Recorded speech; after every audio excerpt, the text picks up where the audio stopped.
Contemplons la grandeur du Seigneur.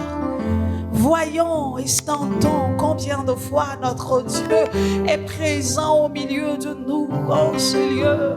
Combien de fois sa présence nous visite, elle nous remplit.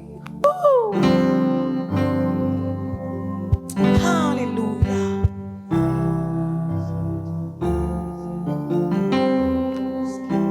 C'est mon histoire.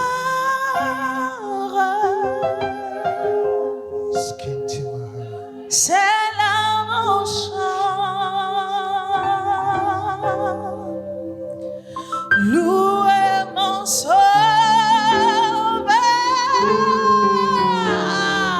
à chaque instant. Alléluia. C'est mon histoire.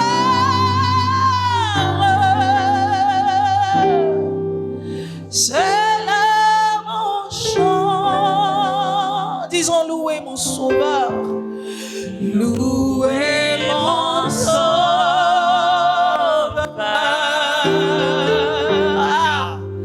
à chaque instant. Disons, j'ai l'assurance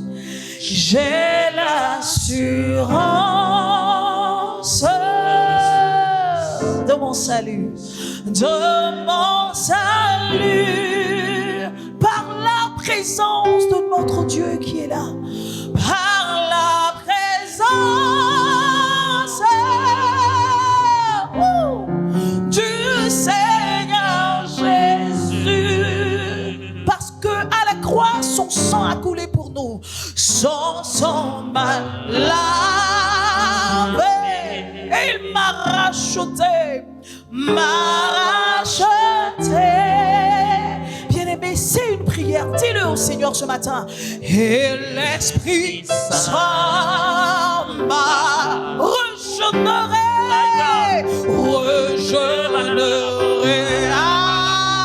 Et nous disons, c'est notre histoire. C'est mon histoire. C'est là mon chant. Ce chant qui monte, louer mon sauveur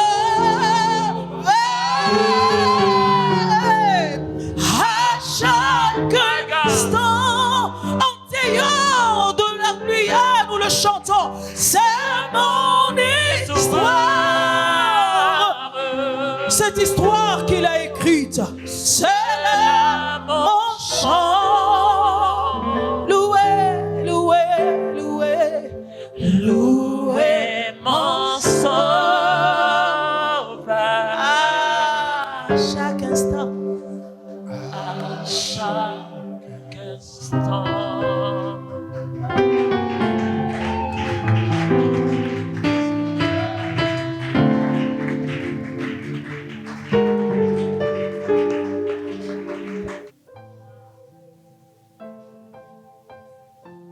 Il y a l'Esprit du Seigneur qui nous visite avec la guérison, avec l'esprit de prophétie. Je veux qu'on reste encore un instant dans cette atmosphère-là. Ceux qui nous suivent sur les réseaux, ceux qui sont ici, il y a un mouvement de l'Esprit au milieu de nous. Que tous ceux qui étaient malades recouvrent la guérison. Recevez la santé dans vos os, dans vos cœurs, dans vos poumons, dans n'importe quelle partie de votre corps. Soyez guéris maintenant. Restons dans le silence là, pendant que le Saint-Esprit touche des vies à cet instant pour guérir. Regarde ce qu'il est en train de faire. Il enlève cette douleur-là pour ne plus qu'elle soit là. Oh, merci Seigneur. Merci pour ton action. Ton Dieu est près de toi. Ton Dieu est en train d'opérer en toi. Elle est partie, cette maladie-là. Elle est partie. Elle a disparu par la puissance du Dieu de toute éternité. Regarde, elle n'est plus là. La douleur avec laquelle tu étais venu, celle de laquelle tu te plaignais, elle est partie. Ce manque de force est parti, laissant la place à de la vigueur en toi. Reçois au nom de Jésus de Nazareth. Regarde la guérison qui t'est accordée maintenant même. Il est le Dieu Tout-Puissant qui agit en toi maintenant. Sois guéri au nom de Jésus. Sois guéri au nom de Jésus. La guérison est le pain des enfants. Il te fait manger de ce pain-là. Sois guéri. Merci Seigneur. Merci Seigneur. Oh, skeri mahanda la balargedeske. Reçois-la, reçois-la. Reçois cette guérison-là. Prends-la. Merci Seigneur. Tu es guéri au nom de Jésus. Il te visite également, il te touche là où tu as arrêté. Par la puissance de son esprit, il vient à ta rencontre. Il te parle, il te donne des visions, il te donne des prophéties, il te donne des révélations. Recevez la plénitude de l'esprit, la puissance de l'esprit, la révélation divine. Au nom de Jésus de Nazareth. Merci Seigneur. Je veux rendre grâce à Dieu pour la vie de son serviteur, Georges Patrick Apia, ainsi que sa famille. Que le rocher des âges continue de se souvenir de vous et de vous soutenir fortifiés dans le nom de Jésus. Et bien évidemment, merveilleux peuple de Dieu, que la grâce de Dieu continue de vous localiser et que sa puissance ne vous fasse point défaut au nom de Jésus de Nazareth. Alléluia. Alors la semaine dernière, nous avons vu comment l'Esprit de Dieu se mouvait au-dessus des eaux. Et dans cet esprit-là, dans cette atmosphère de la présence de Dieu, je veux qu'on considère quelques passages bibliques en quelques instants, selon la grâce qui nous sera accordée. Luc, donc, le chapitre 1. Alors nous allons lire le verset 35 jusqu'au verset, n'est-ce pas, 40. L'ange lui répondit, le Saint-Esprit viendra sur toi et la puissance du Très-Haut te couvrira de son ombre. C'est pourquoi le Saint-Enfant qui naîtra de toi sera appelé Fils de Dieu. Voici, Élisabeth, ta parente, a conçu elle aussi un fils en sa vieillesse. Et celle qui était appelée stérile est dans son 6e mois. Amen. Amen. Alors l'ange lui répondit, le Saint-Esprit viendra sur toi. Il s'agit, n'est-ce pas, de la façon dont l'Esprit se présente. De façon générale, quand le Saint-Esprit vient, on sent ce mouvement-là. Il viendra sur toi. La Bible ne dit pas ici, le Saint-Esprit est sur toi. Il viendra. Donc il y a ce mouvement-là. Il y a cette impression de mouvement qui arrive. Il viendra. Il viendra sur toi. C'est ces éléments-là que je veux qu'on considère parmi plusieurs autres. Il viendra sur toi. Alléluia. Je veux qu'on se souvienne toujours de cet esprit qui est en mouvement, n'est-ce pas, dans les temps anciens et qui continue ce mouvement-là. Chaque fois qu'on parle de lui, il est question, n'est-ce pas, de ce mouvement qu'il apporte. Donc cette force motrice-là, cette puissance qui a à l'intérieur de ce mouvement qui effectue l'Esprit de Dieu, c'est ce que je veux qu'on considère. Alléluia. La Bible parlant de Samson, je crois, dans le livre de Juges 14, au verset 8, la Bible dit, l'Esprit de l'Éternel le saisit. Vous voyez ce à quoi ça ressemble, ce à quoi ça peut faire allusion. Il vient puis le saisir. Il y a ce mouvement, cette puissance qui est dégagée. l'Esprit de l'Éternel lui saisit. Et là, la Bible dit, il viendra. Comme s'il n'était pas présent déjà. Verset 37. Car rien n'est impossible à Dieu. Marie dit, je suis la servante du Seigneur, qu'il me soit fait selon ta parole. Et l'ange la quitta. Et l'ange la quitta. Il viendra sur toi. Quand? Comment? À quel moment? Où? À quelle heure? Il n'a pas donné cette précision-là. Mais il viendra sur toi. C'est pourquoi à tout moment, l'Esprit peut venir sur quelqu'un au milieu de nous. Tu n'as pas besoin forcément que ce soit dans un long temps de jeûne, quoique ce ne soit pas mauvais. Tu n'as pas besoin que ce soit dans un long temps de ceci ou de cela, quoique ce ne soit pas mauvais. Mais à tout moment, il n'a pas de temps. Il vient quand il veut, quand il désire, quand il décide. Il vient. Et c'est cela que je veux qu'on regarde par la grâce du Seigneur. Oui, vas-y, Seigneur de Dieu. Le verset suivant dit quelque chose. Dans ce même temps, Marie se leva. Marie se leva. Et s'en alla en hâte vers les montagnes dans une ville de Juda. Regardez ce que la Bible dit ici.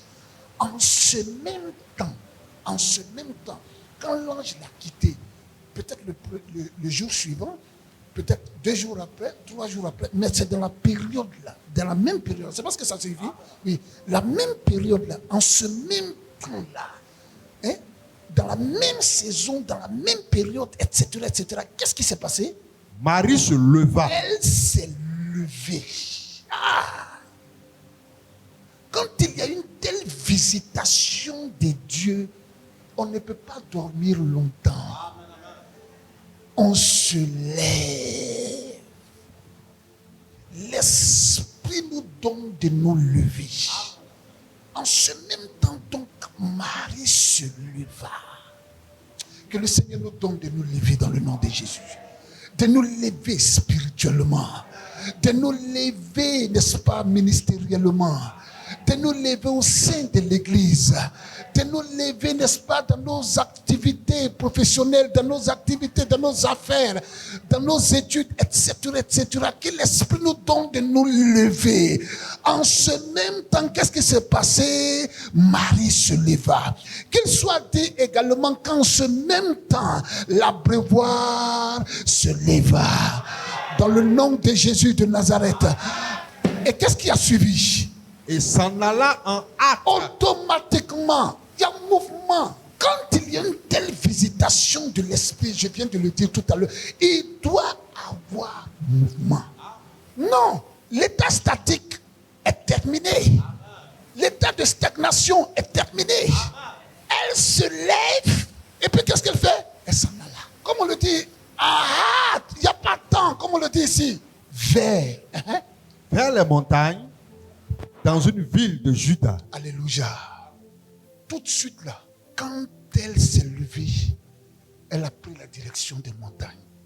Les montagnes symbolisent 2 choses dans les Écritures. Dans l'Ancien Testament, surtout, les montagnes symbolisent la présence de Dieu.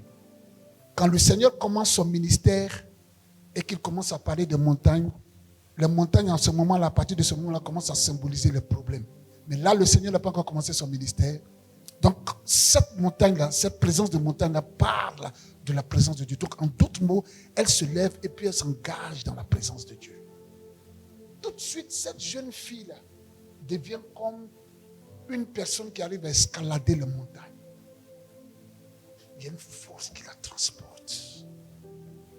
C'est qu'elle pouvait regarder de ses yeux de jeune fille pour dire, moi, je n'ai pas allé m'aventurer dans les montagnes. Hein, parce que quand on parle de montagne, on parle également de vallée.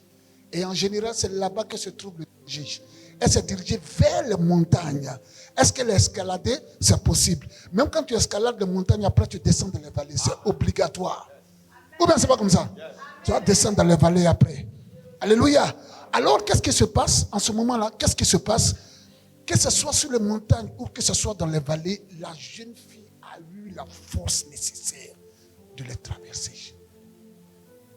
Mais avec quelle capacité, avec quelle habilité? Celle qui lui était communiquée par la présence de l'Esprit, qui lui donne d'être en mouvement. En mouvement. Dans une ville de Juda. Quand on la regarde de loin, on voit la petite fille Marie. Pour ceux qui ne savent pas ce qui se produit il y a quelques jours chez elle, dans sa maison, puisqu'elle n'a pas diffusé le témoignage. On la voit marcher jusqu'à ce qu'elle arrive dans la maison du sacrificateur Zacharie. Elle entra dans la maison de Zacharie et salua Élisabeth. Comment? Mahanda Baske. Non, regardez ce qui se passe là. Zacharie symbolisait la sacrificature. C'était lui le souverain sacrificateur. C'est pourquoi c'est lui qui a eu accès, n'est-ce pas, au temple. La dernière fois, on parle des gens de Zacharie et de sa femme, mais comme des personnes qui craignaient l'Éternel. C'est pas possible.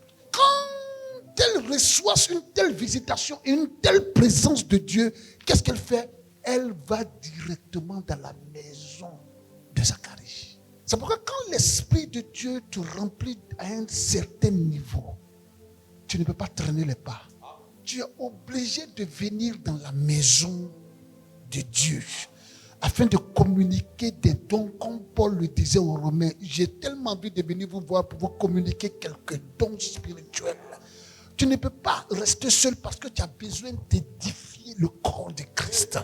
Que ce soit, n'est-ce pas, par la prière, que ce soit par les exhortations, même par le fait que tu viennes t'asseoir simplement, ça édifie plus d'une personne automatiquement.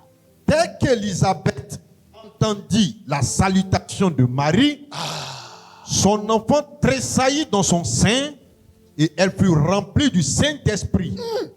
Something is happening here. Il y a quelque chose qui est un peu hors de l'ordinaire ici.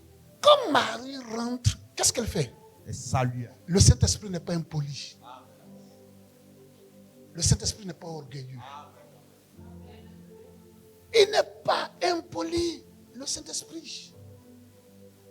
Alors, comme je le disais tout à l'heure, elle salue Élisabeth.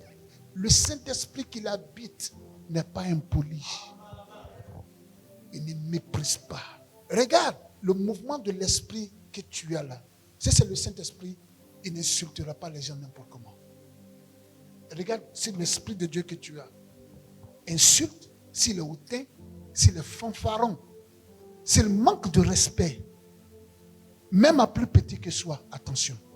Le Saint-Esprit au milieu de nous n'est pas injurieux. Non. Il dénonce des pratiques anti-bibliques, bien évidemment, mais n'est pas injurieux. Alors elle salua. Et quand elle salue, qu'est-ce qui se passe? Dès qu'Élisabeth entendit la salutation de Marie, son enfant tressaillit dans son sein et elle fut remplie du Saint-Esprit. C'est ça, je dis, il y a quelque chose de hors. Enfin, quelque chose qui n'est pas commun ici. Son enfant a tressailli. Et puis elle-même, qu'est-ce qui s'est passé? Et elle fut remplie du Saint-Esprit. Elle fut remplie du Saint-Esprit. Non, regardez le mouvement de l'Esprit ici. Une jeune fille, Marie, elle ne sait même pas, parce que la Bible ne nous dit pas qu'elle a reçu l'onction d'une façon, le Saint-Esprit est descendu d'elle, sur elle d'une certaine façon, elle est tombée ou bien s'est levée. Non, rien de cela. Tranquillement, elle est partie. Dans la même période, après la visitation de Gabriel, elle est partie. Est-ce qu'elle savait même qu'elle avait reçu l'Esprit? Je ne sais pas. La Bible ne nous dit rien là-dessus. Mais quand elle salue, un signe, n'est-ce pas, du fruit de l'Esprit, le fait de nourrir, de respecter les autorités, les supérieurs. Donc, dès qu'elle fait ça, je ne sais même pas si Marie même était au courant qu'elle avait reçu une telle charge de l'Esprit. Dès qu'elle fait ça, deux choses se produisent. La première chose, c'est que l'enfant qui est dans le sein d'Élisabeth tressaillit. Je prie que le Saint-Esprit nous remplisse de sorte que la prochaine génération, quand elle entendra nos voix, quand elle entendra parler de nous, puisse tressaillir. Rendant grâce à Dieu de ce qu'il est en son temps établi une telle assemblée. Ah, je ne sais pas si nous sommes ensemble en ce moment-là. Alléluia. Alléluia. Celui qui a tressailli était un enfant de la prochaine génération. Il n'était pas de la même génération que Marie. Non. Mais c'est une autre génération qui allait venir.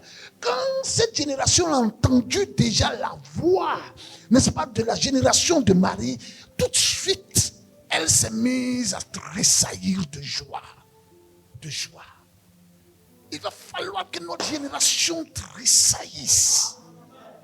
à l'annonce, n'est-ce pas, du nom de l'église l'Abreuvoir. Pas parce qu'Abreuvoir est quelque chose, mais parce qu'Abreuvoir a en son sein le message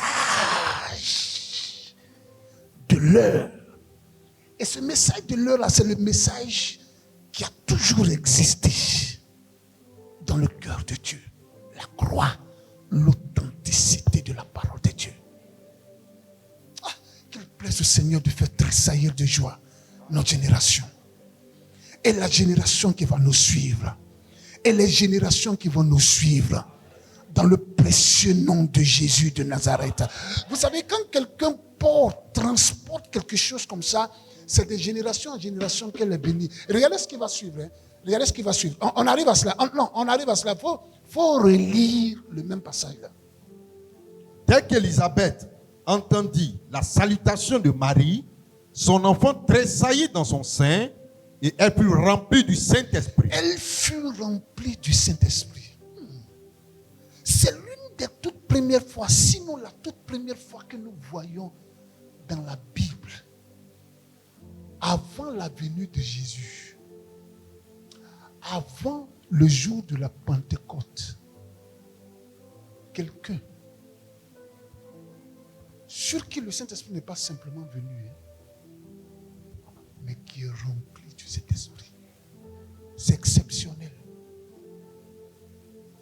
La plupart du temps, jusqu'en ce passage-là, quand on lit les Écritures, c'est des gens, le Saint-Esprit est venu sur eux, le Saint-Esprit les a saisis, etc., etc. L'Esprit de Dieu était sur moi, l'Esprit de Dieu est avec moi, les choses comme ça. Mais aller jusqu'à dire, avant la venue de Jésus, avant l'effusion du Saint-Esprit le jour de la Pentecôte, aller jusqu'à dire que quelqu'un était rempli du Saint-Esprit, c'est l'une des toutes premières fois, si ce n'est la première fois. Elle n'était pas prophétesse.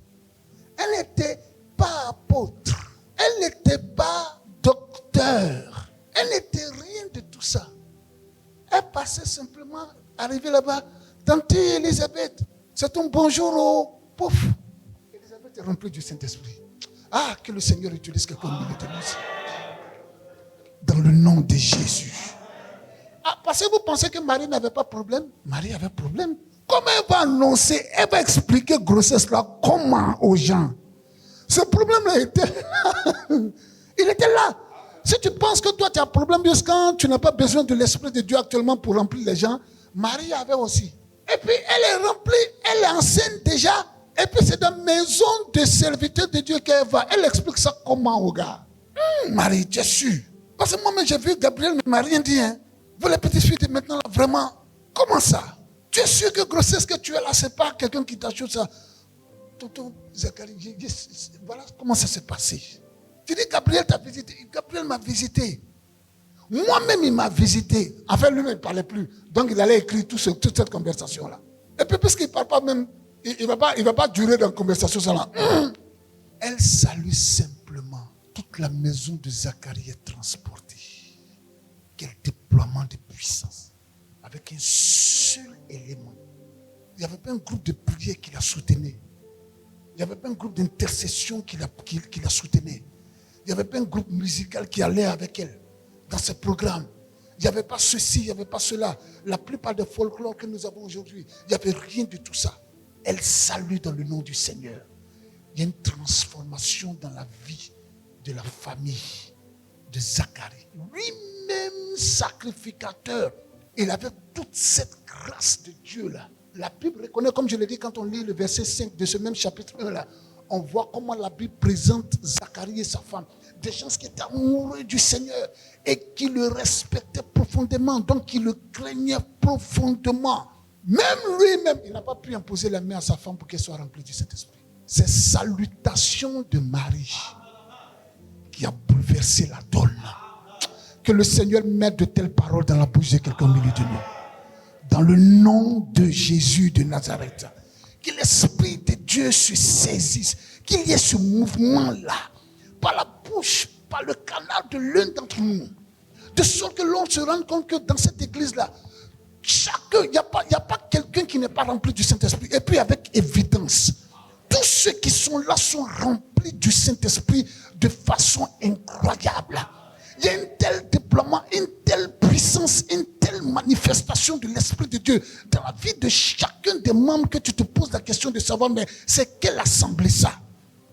À quoi ressemble cette assemblée-là? Qui sont ceux qui sont dans cette assemblée? Qui sont ceux qui sont dans cette assemblée? Pourquoi c'est ainsi? Pourquoi c'est ainsi?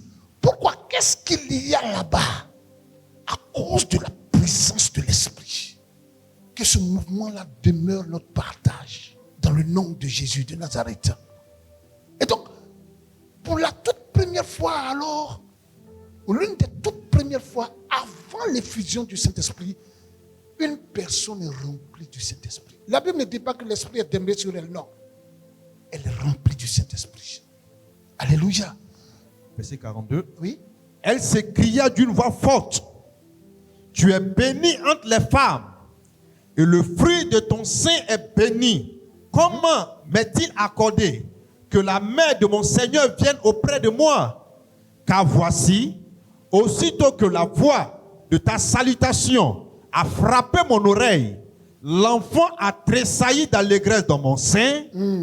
Heureuse celle qui a cru, parce que les choses qui lui ont été dites de la part du Seigneur auront leur accomplissement. Auront leur accomplissement. Amen. Ainsi sera-t-il dans le nom de Jésus de Nazareth.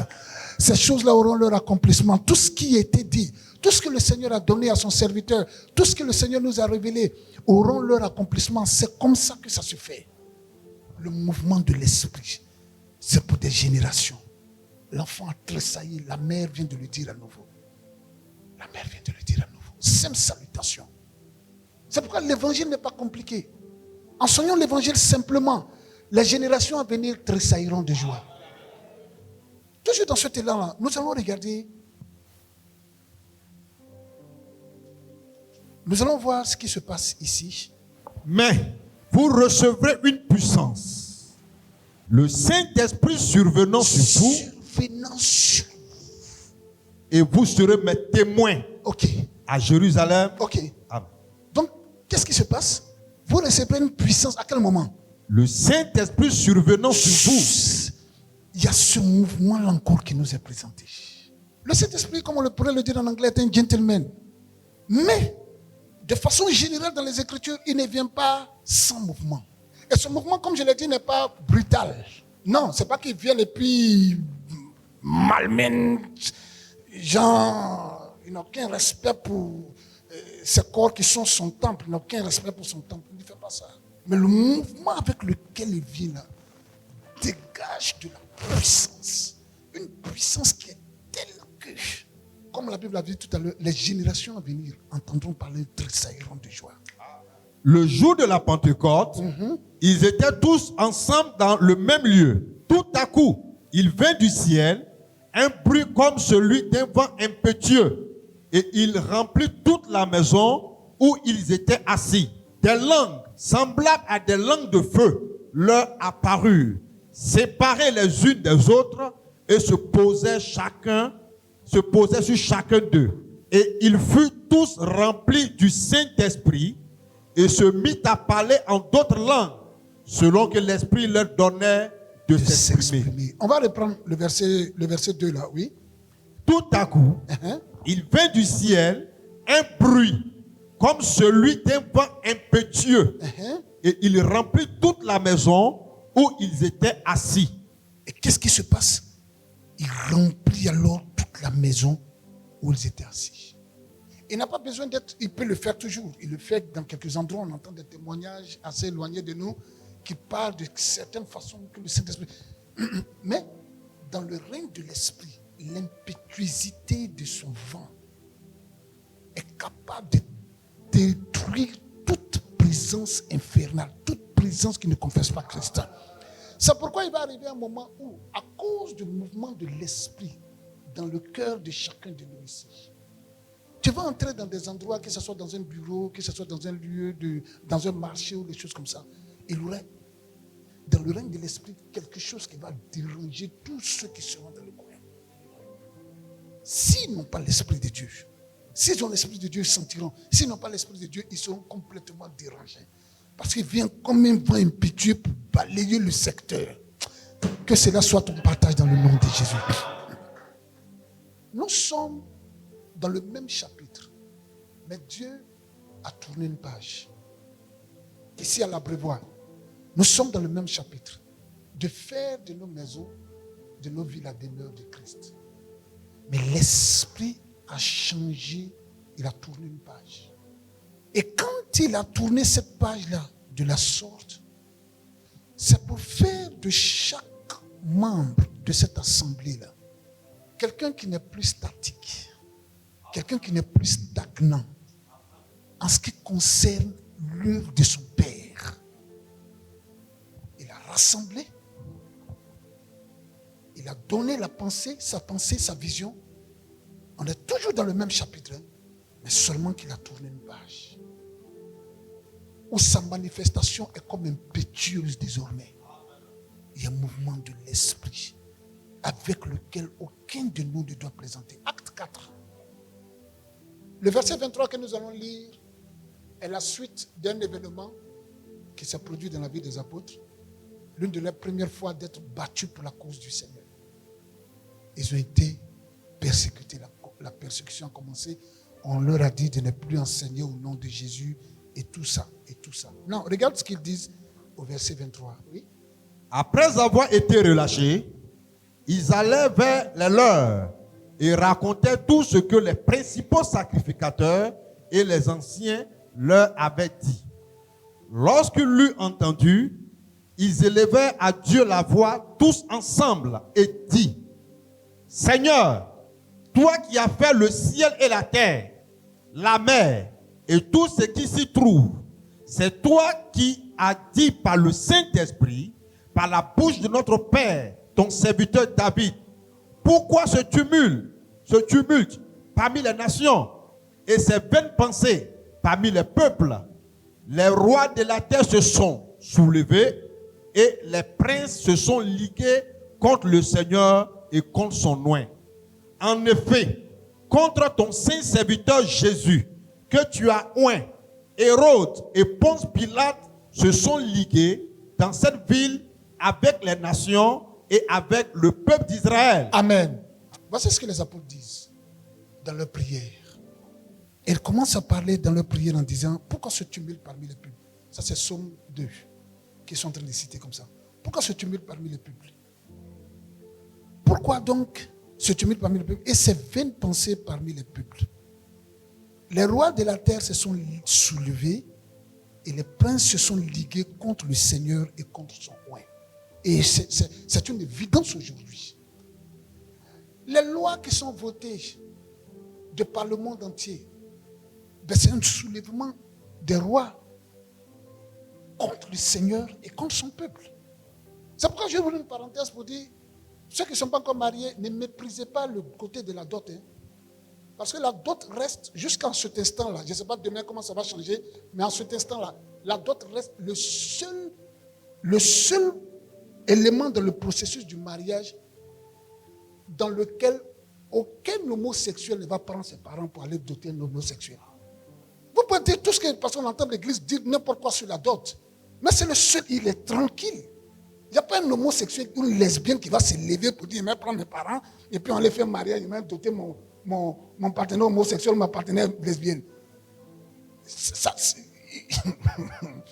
c'est une loi législative, oui, la loi dit qu'on peut chose, la loi, non, il faut la protéger. La dot ne respecte pas ça. La dot n'a pas de... Non, tu ne peux même pas.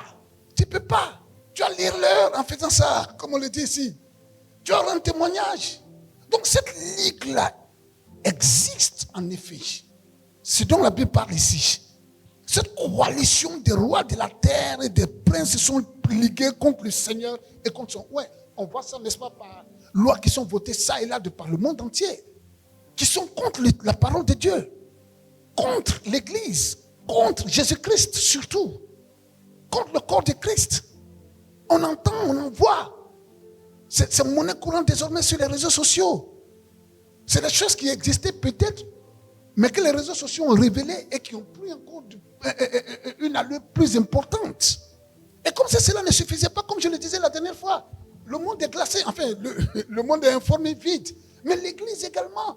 Parce qu'il y a des enseignements qui sont contre l'Éternel et son loin. Au sein de nos assemblées. Des attitudes, des stratégies, des enseignements. Enfin, toute une panoplie de choses qui sont contre l'Éternel et contre son loin. Et là, qu'est-ce qui se passe? En effet, Quand ton saint serviteur Jésus, et maintenant il précise, les apôtres précisent maintenant, regardez ce qu'ils disent. En effet, quand ton saint serviteur Jésus, que tu as oint, oui, Hérode et Ponce Pilate. Non, regardez ce que c'est. Regardez ce que c'est. Hérode et Ponce Pilate travaillaient pour la même entité, c'est-à-dire l'Empire romain. Mais Hérode et Pilate n'étaient pas de la même origine. Regardez ce qui s'est passé avant lui. Il y avait un Iduméen qui avait posé un acte catastrophique dans l'Ancien Testament. Il s'appelait Doeg. Doeg était le berger principal de Saül le roi. Doeg était là quand David est allé voir Achimélec et qu'il lui a demandé du pain et une épée.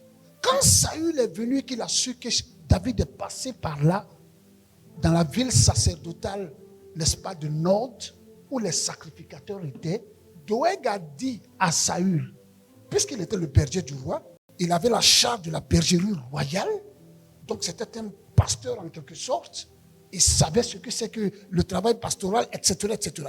Donc il était là, il a vu David et Achimélec, le souverain sacrificateur, en train de parler, et Achimélec donnait des choses à David, notamment du pain et l'épée de Goliath, et puis la prière qu'il a faite pour David. C'était un Iduméen, donc un Édomite, un descendant d'Ésaü. Qu'est-ce qu'il a fait, ce Doeg-là? Qu'est-ce qu'il a fait? Il a pris les souverains sacrificateurs, enfin tous les sacrificateurs là, pardon, et la Bible dit qu'il a tué 85 sacrificateurs de l'Éternel, lui seul. Quand Saül lui a dit, tue-les. Là où l'armée de Saül a dit non, eux ne peuvent pas toucher aux sacrificateurs de l'Éternel, Doeg, l'Iduméen, a tué. En faisant cela, il était en train de supprimer la sacrificature. Il détruisait la sacrificature selon l'ordre d'Aaron. Et donc, qu'est-ce qui se passe?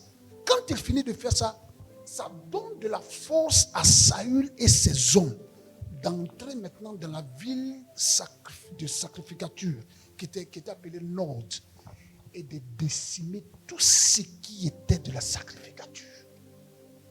Ils ont réduit à néant toute cette ville-là qui était mise à part pour servir le Seigneur. Ils ont détruit totalement tout ce qui s'apparentait au culte de l'Éternel. C'était un Iduméen. Et donc Hérode ici, dans la nouvelle sacrificateur qui est selon l'ordre de Melchisédek, il essaie de répéter ce que son aïeul a fait lors de la sacrificature, n'est-ce pas, d'Aaron. Sauf que la sacrificature selon l'ordre de Melchisédek ne peut pas être arrêtée. Et c'est d'elle que nous bénéficions. Alléluia. Nous sommes sacrificateurs. Puisque nous sommes dans la lignée de Christ, alors nous sommes sacrificateurs selon l'ordre de Melchisédek. Mais Hérode a tenté, lui l'Iduméen et Ponce Pilate le Romain. Donc c'était deux entités, deux personnes qui travaillaient sur la même entité, mais qui venaient d'origines différentes. La puissance de Rome qui était en Pilate, la puissance de l'Iduméen qui était en Hérode, et les deux travaillaient sous la couverture, n'est-ce pas, de l'Empire romain. Donc la puissance de cet empire qui était millénaire s'est dressée contre le Seigneur et son roi.